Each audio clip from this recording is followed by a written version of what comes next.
بات یہ ناقابل برداشت تھی جو میں اپنے ایک اور ولاگ کے اندر عرض کر چکا ہوں کہ یہ تاثر پھیلایا جانا اور اندرون اور بیرون ملک سے اور لٹائر حضرات کی طرف سے یہ تاثر کے ادارے کے اندر کوئی تقسیم ہے، یہ ناقابل برداشت بات تھی، اور یہ مختلف ذرائع سے اس کا ابلاغ کیا گیا، ان کو کمیونیکیٹ کیا گیا کہ بھائی جان یہ بات قابل قبول نہیں ہے۔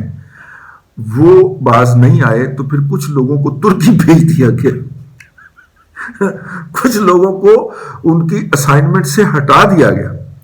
تو اسائنمنٹ کے اندر جو ان کا مفاد تھا وہ تو ہو گیا۔ مجھے ایک صاحب نے ابھی وہ جو ہیں RA اس طرح کا ID ہے، وہ پاکستان کے باہر سے آپریٹ کرتا ہے نوجوان، اور بڑا کمال کا ہے، میرے خیال پروفیشن کا انجینئر ہے، لیکن وہ IT کے اور سوشل میڈیا کے سارے ماحول کو سمجھتا ہے۔ تو وہ بتا رہے تھے کہ اس وقت PTI کی ہر ٹویٹ کے اوپر نا پروموشن لگی ہوتی ہے، یعنی پروموشن آپ یہ لگاتے ہیں کہ آپ ٹویٹر کو پیسے دیتے ہیں تو ٹویٹر جو ہے وہ آپ کی ریچ بڑھاتا ہے، یعنی وہ اس کو زیادہ لوگوں کو دکھاتا ہے آپ کی ٹویٹ کو، ٹھیک ہے۔ مطلب میرے 2 لاکھ ہو گئے ہیں فالوور ٹویٹر کے اوپر، 2 لاکھ سے کراس کر گئے۔ آج تک میں نے تو کوئی اپنے کسی ٹویٹ کے اوپر جو ہے وہ پروموشن نہیں لگائی، ٹھیک ہے۔ آپ کچھ اللہ کے نیک بندے ہیں، ابصار عالم صاحب جیسے، وہ ہماری ٹویٹ کو ری ٹویٹ کر دیتے ہیں، تو اس سے ہمیں ریچ مل جاتی ہے کہ وہ 3.5-4 لاکھ ان کے فالوور ہیں، تو وہ مزید لوگوں تک پہنچ جاتی ہے۔ گالیاں بھی پھر مزید لوگوں سے آتی ہیں، تو گالیاں بندہ پڑھتا ہے، اچھا یہ بندہ آج نیا ہے گالیاں نکالنے والا، تو یہ اس نے کہاں سے گالیاں نکالی؟ تو ساتھ میں پھر ابصار صاحب کا نام لکھا ہوا نظر آئے گا، اوکے انہوں نے کیا تھا شیئر، تو یہ نیا بندہ ہے جس تک یہ بات پہنچی ہے، تو اس نے گالیاں بکی ہیں مجھے۔ بندے کو پتا تو ہے نا کہ مجھے جو تھپڑ پڑ رہے ہیں وہ مار کون رہا ہے، ٹھیک ہے، پھر اس کا بندہ اپائے کرنے کا سوچتا ہے، تو مجھے جو گالیاں پڑ رہی ہیں وہ پڑھ کہاں سے رہی ہیں، ٹھیک ہو گیا۔ اب یہ ان کی رفتار ویسے کم ہو گئی ہے، پہلے گالی پڑتی تھی صیغہ واحد میں مخاطب کر کے، بلکہ بعض تو مخاطب کیا کرتے تھے اللہ آپ کا بھلا کرے گالی دے کے، ٹھیک ہے۔ ان کے ہاں وہ گالی نہیں ہے، شہباز گل کے فرہنگ کے اندر وہ گالی نہیں ہے، لیکن ہمارے ہاں تو وہ گالی سمجھی جاتی ہے، تو وہ سنگل کے اندر۔ اب مجھے لگتا ہے کہ گالیاں بکنے والوں میں کچھ اپنے اسٹوڈنٹ بھی ہیں، وہ سر کہہ کے گالی دیتے ہیں، محترم کہہ کے گالی دیتے ہیں، رضی صاحب کہہ کے گالی دیتے ہیں، دادا کہہ کے گالی دیتے ہیں۔ تو میرا مطلب ہے کہ گالی دینے والوں نے بھی تمیز تو سیکھی ہے نا یار، کوئی بات نہیں، ہماری کوسٹ میں سیکھی۔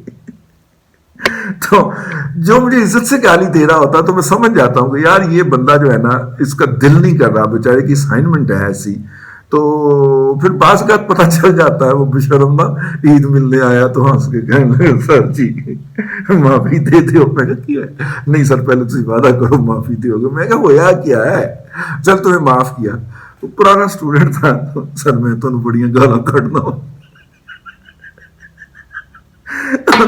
اور میرا یہی ری ایکشن تھا آگے سے جو ہے کہ میں نے کہا یار دیکھو یہ تو پھر میری ناکامی ہوئی نا کہ میں نے تمہیں ایسا اچھا نہیں پڑھایا کہ آج جو ہے وہ تمہیں اپنے استاد کو بھی گالیاں بکنے کے اندر شرم نہیں آتی، ٹھیک ہے نا، تو یہ میرا ہی قصور ہے، میں اسے اپنا جرم سمجھتا ہوں۔ خیر بات جو ہے وہ درمیان میں سے کہیں اور نکل گئی، لیکن وہ جو گالم بریگیڈ اس وقت ایکٹیو ہے وہ بڑی تمیز کے ساتھ وہ گالیاں بکتی ہے۔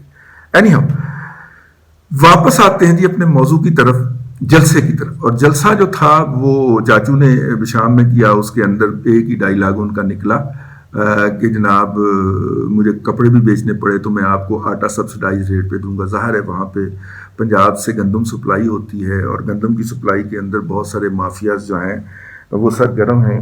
KPK کی جب اس کی حکومت آئی عمران خان کی تو پہلے سال اس نے اوپن پرمٹس جاری کیے وہاں کے مافیاز کو، جنہوں نے وہ گندم جو تھی وہ KP میں سپلائی کرنے کی بجائے انہوں نے پشاور افغانستان اور آگے سمگل کر دی، اور نتیجے کے طور پہ ملک میں بحران پیدا ہوا۔ تو پنجاب کو مجبور کیا گیا کہ وہ اپنے کھاتے میں جو اس نے اپنے کوٹے کے لیے گندم رکھی ہوتی ہے اس میں سے KPK کو سپلائی جاری رکھے۔ وہ سپلائی جاری رہی، لیکن اس کے باوجود KP کے اندر گندم اور آٹے کا بحران۔ میں عمران احمد خان نیازی کے پہلے سال کی بات کر رہا ہوں۔ تو عمران احمد خان نیازی کے پہلے سال وہ گندم جو ایڈیشنل کوٹا بھی جاری ہوا وہ سمگل ہی ہوئی ہے، KP کے ہمارے بھائیوں کے جو تھے پاکستانیوں کے مسائل حل نہیں ہوئے، اس کے لیے پھر باہر سے گندم ایمرجنسی میں امپورٹ بھی کی گئی. کچھ لوگوں نے پرمٹس کے ذریعے کمایا، عمران خان کے جو فائنانسرز تھے، کچھ نے امپورٹس کے ذریعے کمایا، اور اہل پنجاب کو چکی آٹا کے ذریعے جو گندم چکی آٹا کہہ رہا ہوں، جو فلور مل کے ذریعے جو آٹا فراہم کیا گیا، وہ کازکستان کی گندم کا جو تھا آٹا تھا. میرا مطلب ہے کہ آپ سمجھ سکتے ہیں وہ گندم جو ہے ذائقے میں، لڑ میں، کلر میں ہماری گندم سے بہت نیچے فال کرتی ہے. ہماری گندم اس کے مقابلے میں $20 سے $50 پریمیم پہ بکتی ہے. مثلا اگر ہماری گندم جو ہے وہ $200 پہ، ان کی گندم $200 پہ بک رہی ہے، تو اسی مارکیٹ میں جا کے جب ہم اپنی گندم آفر کریں گے تو اس کا ریٹ ہی $250 لگے گا، کیونکہ جو ذائقہ، جو میرا مطلب ہے کہ ڈیلیکیسی ہماری یہ جو اباسین ہے، جس کو اب سندھ کہا جاتا ہے، دریائے سندھ، اس کے ڈیلٹا کے اندر جو گندم اگی ہوتی ہے پوری دنیا کے اندر کمپیٹ کرتی ہے. انڈس ریور ہے، اور اس انڈس ریور کے ریفرنس سے ہی انڈیا کہا جاتا تھا. اس کو سمجھ گئے ہیں نا؟ انڈیا جو ہے وہ انڈس سے ہے. ٹھیک ہے، تو خیر گورے کے لیے یہ بڑا انسپائرنگ دریا تھا، تو اس لیے وہ یہاں پہ گھسا تھا نا، اس نے باقی ساری یورپین حکومت کو سازشوں کے ذریعے نکال مارا تھا. اینی ہاؤ، لیکن اس سے ایک دن پہلے جو جلسہ ہوا مریم نواز شریف کا، دیٹ واز فیبولس. ٹھیک ہے، میں کسی جلسے کے بارے میں ایسی بات کہا نہیں کرتا ہوں. فتح جنگ چھوٹا سا علاقہ ہے، زیادہ تر وہاں پہ لوگ جو ہیں جنہوں نے عام سروسز کے اندر سرو کیا ہوا ہے، ریٹائرڈ لوگ ہیں، آگے چھوٹے چھوٹے کاروبار کرتے ہیں، چھوٹے چھوٹے الیکشن لڑتے ہیں. ٹھیک ہے، اور کیونکہ ایک تو انہیں اسٹریک آ رہی ہوتی ہے نا پینشن کی شکل کے اندر، تو باقی ایکٹیویٹی کے لیے ان کے پاس ٹائم ہوتا ہے. تو کوئی آڑتی بن گیا، کسی نے کوئی اسٹور کھول لیا، کسی نے کچھ کر لیا، یہ وہ والا علاقہ ہے. ٹھیک ہے، اس کے اندر اتنا بڑا کراؤڈ پول کرنا، دیکھیں میاں والی کی آبادی تو بہت زیادہ تھی، لیکن فتح جنگ کے مقابلے میں اس کے مقابلے کے اندر بہت زیادہ وہ کرنا، جسے کہتے ہیں کراؤڈ پول کرنا، بہت بڑی بات تھی. وہ کراؤڈ پول کیا، لیکن ایک بات جو مجھے اچھی نہیں لگی اور میں چاہوں گا کہ اس کو ریکارڈ پہ لے آئیں. دیکھیے کراؤڈ کے خود ایک اپنے ڈائنامکس ہوتے ہیں، اور ہمارا یہ تجربہ جو ہے صحافت کا وہ یہ کہتا ہے کہ جب پارٹیسپینٹ سامنے توقع کے مطابق نہ ہوں تو پھر مقرر زیادہ زور لگاتا ہے. دوبارہ سن لیجیے، اگر جلسے کے شرکاء مقرر کی جو توقعات ہیں اس کے مطابق نہ ہو تو مقرر اپنی بات میں زور پیدا کرنے کے لیے اپنی آواز کو بلند کرنے کی کوشش کرتا ہے. ٹھیک ہے، اور جب وہ اپنی آواز، مریم نواز شریف صاحبہ نے اس جلسے کے اندر پورا زور لگا کے تقریر کی، اور وہ اتنا زور لگا کے بولتی تھی کہ ان کی آواز جو تھی ان کے گلے سے کھرکھرا جاتی تھی. ٹھیک ہے، آواز بہت زیادہ زور لگا کے بولے تو آپ کی آواز کھرکھرا جاتی ہے. حالانکہ اگر وہ اپنے سسرال گئی تھی نا بھائی، وہی علاقہ ہے نا کیپٹن صفدر صاحب کا، تو مطلب کہ سسرال کے اندر جو بہو نے جس طرح سب کو آگے لگایا ہوتا ہے، اگر ڈاڈی بہو آ جائے تو اسی طرح اس نے وہاں پہ پی ٹی آئی کو آگے لگایا ہوا تھا. لیکن وہ ان کا زور لگا کے بولنے کی وجہ مجھے سمجھ نہیں آئی. شاید پہلا جلسہ تھا عمران احمد خان نیازی کے خلاف یا اس کے بیانیے کے خلاف، وہ اس طرح بولی. کانٹینٹ یار اس کا انالیسس کیا کرنا، وہ تو آپ اتنا زیادہ ٹی وی پہ دیکھ چکے ہوں گے یا دوسرے بلاگز میں پڑھ چکے ہوں گے. چلیں اتنا کو بتا دیتے ہیں کہ عمران خان صاحب کے ایجنڈے کے جتنے آئٹم ہیں نا، ان سب کے اوپر موصوفہ نے نوٹس لیے ہوئے تھے. ٹھیک ہے، پھر الزام لگ گیا ساڑھے تھے. وہ یار میں نہیں ہوں اس کا سپیچ رائٹر بھائی، وہ میرے 3 ٹویٹس جو تھے وہ ان کے سپیچ رائٹر نے ڈکٹو ورڈ ٹو ورڈ ان کی تقریر میں ڈالے ہوئے تھے. ٹھیک ہے، تو پھر آگے پیغام دیکھ لو، اے تھوڑا ٹویٹ، میں کہا میرا ٹویٹ تو پبلک تھا نا، تو کسی نے دیکھ کے ڈال دیا ہوگا، ہو سکتا ہے موصوفہ نے کہیں پڑھ لیا ہو. لیکن کہاں ہماری اتنی قسمت کہاں ہے کہ وہ ہمارا ٹویٹ پڑھتی ہوں یا اسے ری ٹویٹ کرتی ہوں. لیکن میرے 3 ٹویٹس تو اس میں لوگوں نے برآمد کر کے وہ ویڈیو کلپ کے ساتھ، اے دیکھو، اے تسی لکھیا سی تے اے دیکھو. میں کہا سر یار ایک کامن سینس کی بات جب آپ لکھتے ہیں تو وہ کامن بھی ہو سکتی ہے نا، کسی اور کے دماغ میں بھی اسی طرح سوچ سکتا ہو رہا ہوتا ہے. ٹھیک ہے نا؟ ہاں، جویریہ صدیق اور شفا یوسف زئی کا اگر کالم مل سکتا ہے تو میرے ٹویٹس اور مریم نواز شریف کی تقریر کیوں نہیں مل سکتی یار؟ ٹھیک ہے، سیدھی سی بات ہے. تو خیر وہ انہوں نے اس کے اندر کہے، لیکن مطلب کہ سیلفی گروپ چھایا ہوا تھا کل ان کے ساتھ ساتھ، ٹھیک ہے، وہ پتہ ہے آپ کو کون، سیلفی گروپ چھایا ہوا تھا، لیکن انہوں نے وہ جو تھا وہ سارا کچھ کیا۔ مریم نواز شریف صاحبہ جو ہیں اس کے بعد پھر ایک پروپیگنڈا شروع ہوا کہ بشام کے اندر نہیں گئیں تو یہ تو خاندان کے اندر لڑائی ہو گئی ہے، وہ پھر اس کی وضاحت آ گئی کہ نہیں یہ شیڈول ہی ایسے تھا، اور مریم نواز شریف کا جو شیڈول جاری کیا تھا سوشل میڈیا کے اوپر اس میں بشام کا نام شامل نہیں تھا، اس لیے چاچو اگلے دن گئے ہیں۔ کہنے کا مطلب یہ تھا کہ اگر مریم نواز شریف نے جو ٹون سیٹ کی ہے، آپ جب ٹون سیٹ کرتے ہیں تو اس سے آپ نے اوپر جانا ہوتا، نیچے نہیں آنا ہوتا، تو لہٰذا نارملی لوگ لوور ٹون میں شروع ہوتے ہیں، ایسا نہیں ہے۔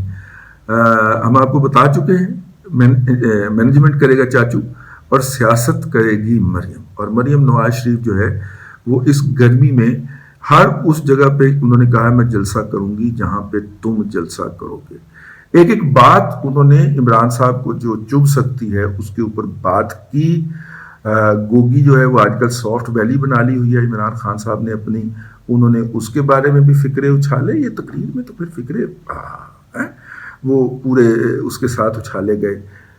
پہلا جو جوابی حملہ تھا مریم نواز شریف کا عمران خان کی تقریر کے اوپر، اور وربل حملہ تھا، ٹویٹر کے اوپر تو وہ سپیئر نہیں کرتی لیکن وربل حملہ تھا، اس میں مریم نواز شریف نے ڈومینیٹ کرنے کے جنون کے اندر زیادہ زور لگایا۔ میری ان کے جو ایڈوائزرز ہیں ان کو یہ گزارش ہوگی کہ ایسا نہ کریں، انہوں نے بھی لمبی کمپین کرنی ہے تو جلدی ایگزاسٹ نہ ہو جائیں، اوپر سے موسم بڑا شدید ہے، تو اپنی نارمل جو ان کی پیس ہوتی ہے وہ لے کے چلنا چاہیے۔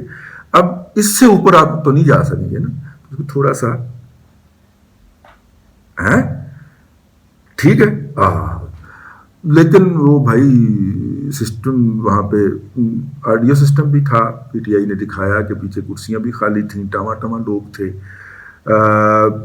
پی ٹی آئی کس طرح جلسوں کو مینج کرتی ہے وہ آپ کو میں عرض کر دوں۔ پی ٹی آئی آپ کو اسلام آباد کا جلسہ تو یاد ہوگا، انہوں نے تمام میڈیا کو نکال دیا تھا اور کہا تھا کہ آن ایئر وہ چیز جائے گی جو ہم آپ کو دیں گے، اور انہوں نے او بی وین ہائر کر رکھی ہے، اس میں سے سگنل فائنل کر کے نکالتے ہیں، اور اس کے اندر وہ پرانی ویڈیوز دکھانے، مختلف جلسوں کی ویڈیو دکھا کے تو جلسے کو بہت بڑا میڈیا پہ دکھا لیتے ہیں۔